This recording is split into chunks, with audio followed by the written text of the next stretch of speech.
Aset Pemkot kan? Anda menyebut adalah aset Pemkot, tapi kenapa warganya kok pembayar PBB? Ya kan? Kalau aset Pemkot bayarin PBB nih. Saya sewa nggak apa-apa, tak bayar retribusi ini. PBB ini bayarin. Tapi kita diambil dua kali retribusi, PBB dan retribusi. Itu nggak ada di undang-undang. Nggak boleh. Gitu Pak, coba saya menjelaskan, tolong saya menjelaskan kenapa PBB aset Pemkot, Anda mengaku aset Pemkot, tetapi PBB-nya kita yang bayar, warga. Kenapa? Monggo, silakan jelaskan. Izin Pak, jadi kalau tadi dikatakan, saya nggak tahu bapak-bapak hadir ke sini ya. Kalau kemarin ada pemberitahuannya, cuman saya bertepatan dengan ada kegiatan di luar. Tapi kalau saya lihat di sini, kayaknya kan materi belajar bersama. Ya. Monggo. Saya anggap ini bukan materi belajar bersama, bapak-bapak menyuarakan pendapatnya. Oke. Gitu ya, sebentar. Itu bapak menyuarakan pendapatnya. Karena apapun itu yang ada di sini sebenarnya bapak-bapak sudah tahu jawabannya. Kalau masalah PBB yang tadi bapak tanyakan, saya cuma jawab sedikit aja Pak. Terhadap tanah memang aset pemerintah kota, terhadap bangunan itu adalah milik bapak ibu sekalian. Betul nggih? PBB adalah pajak bumi dan bangunan. Ada bumi, ada bangunannya. Betul yang tadi disampaikan bahwa tidak boleh dikenakan pajak dan retribusi terhadap objek yang sama. Tapi bangunan itu tetap ada objek tersendiri. Itu jawaban saya, monggo dikaji, monggo puas gak puas, dan ini bukan pembelajaran, kembali lagi itu adalah pendapat Bapak Ibu. Kalau memang kurang puas, sebenarnya gampang Pak, negara hukum. Nanggo pengadilan, omongannya masih ngono. Nggak bisa Pak. Rakyat Pak. Bisa. Bukan masalah bisa nggak bisa, nanti kan bicara legal saja. Gitu ya. Itu kan apa namanya, tetap seperti itu Pak, karena namanya agenda hukum ya seperti itu. Negara hukum, mohon maaf. Itu ya. Jadi Kalau Bapak bilang tadi bangunan dengan tanah itu terpisah, kami ingin tahu Pak, aturan yang mana? Tanya sama BPN, itu asas horizontal Pak, di mana-mana dosen pasti tahu. Ya, tidak bisa Pak. Namanya tanahnya warga ini di sini, kemudian di sini. Pak, biar ngomong salah satu dulu Pak. Satu-satu Mas, satu-satu. Saya sudah jawab, asas horizontal, dan itu sudah jelas. ya begini Pak ya. Enggak disampaikan. Iya, iya. Apa benar saya? Tidak bisa Pak. Begini Pak. Apa benar ada asas horizontal enggak?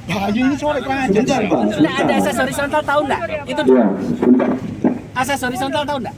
Iya, di atasnya. di atasnya Iya, horizontal. ada pemisahan. Iya. Nah, kalau Bapak Itu tanya kalau- antara tanah dengan pemilik bangunan itu bisa jadi beda. Bentar Pak, biar Loh, itu Iya. saya jelaskan. Iya. Supaya tahu Kalau- maksud saya. Kalau itu apartemen Pak. Bukan, semuanya Pak, semuanya. Ya. Tapi kalau Ini rumah bukan rakyat Pak. verifikasi Loh, kok Pak. bukan. Saya jelaskan Aturan semuanya. Pak, saya beli tanah, ya. Kemudian ada bangunannya, saya bangun. Saya kena pajak tanahnya saja. Kemudian saya bangun. Benar Pak, benar Pak. Kalau itu Bapak selaku pemilik bangunan dan pemilik tanah, Bapak Iya. punya tanah, ada Iya. orang bangun, Ya. boleh nggak itu? Sebentar, boleh nggak bangun bangunan di tanah milik Bapak? Iya. Boleh nggak? Boleh nggak? Saya tanya, Bentar, bentar, bentar, Bapak Pak. punya tanah, orang bangun di tanah Bapak, boleh nggak Bapak izinkan? Kalau SK itu Bapak, bentar. HPL itu Pak. Bapak jangan lari ke SK, Bapak tanya secara umum. Bapak tanya secara umum, tadi saya jelaskan. Bapak saya belum penjelasan. Bentar, biar aja, Penjelasan. Pak. Sebentar. Bukan masalah SK, tadi tidak ada bicara SK, jangan bereset. Nggak bisa, Bapak Pak. tanya Benar. masalah pemisahan asas horizontal. Ya, sebentar Pak, Ya sudah, kalau saya sudah Sebentar, jelaskan. sebentar, ya, sebentar. Bapak punya sertifikat HPL kan? ya. 85 bidang sertifikat. Bapak punya. Itu ada tanah kami di situ. Berarti ketika kami akan membayar PBB kami, di mana kami punya etikat baik, Bapak sudah sertifikatkan tanah kami. Betul begitu Pak? Nah, Ada sertifikatnya? Sertifikat ada enggak? Saya rumah saya KP Pak. paham Pak, paham. Ya. Saya jawab Tapi- enggak. Kalau saya punya hak jawab, saya jawab enggak.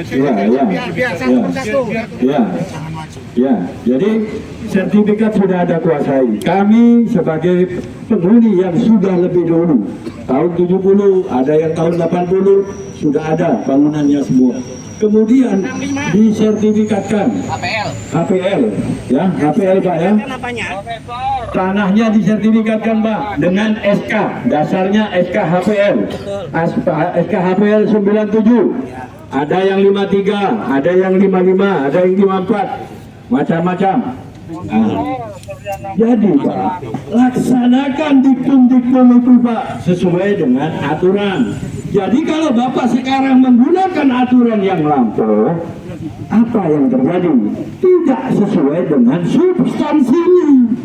Kalau Bapak menggunakan aturan yang 96 dengan SK HPL 97, maka kami Bapak rugikan. Karena ada diktum ke-6 yang harus Bapak laksanakan. Di mana kami akan tunduk Pak di situ. Apabila diktum ke-6 dijalankan, apabila perda itu jalan, tetapi jangan Bapak menggunakan peraturan yang lampau tentang keputusan tentang tata cara persetujuan pemberian HGB di atas HPL tahun nomor 17 tahun 1996. Jadi kalau Bapak menggunakan itu, sama saja kami akan menolak semua itu. Jadi laksanakanlah pemerintahan ini dengan baik. Artinya asas-asas umum pemerintahan yang baik, Bapak selaku kepala kabak hukum seharusnya bisa memenuhi itu semua. Jadi kalau kami datang ke sini Pak tiap minggu, bukan kami ini tidak ngerti Pak, tapi kalau kami diselewengkan, kami akan datang terus. Jadi akan kami teriakkan terus suara-suara kami, karena kami tidak bisa menggunakan hak kami. Tanah kami menjadi tanah terlantar, tanah kami tidak mendapatkan haknya.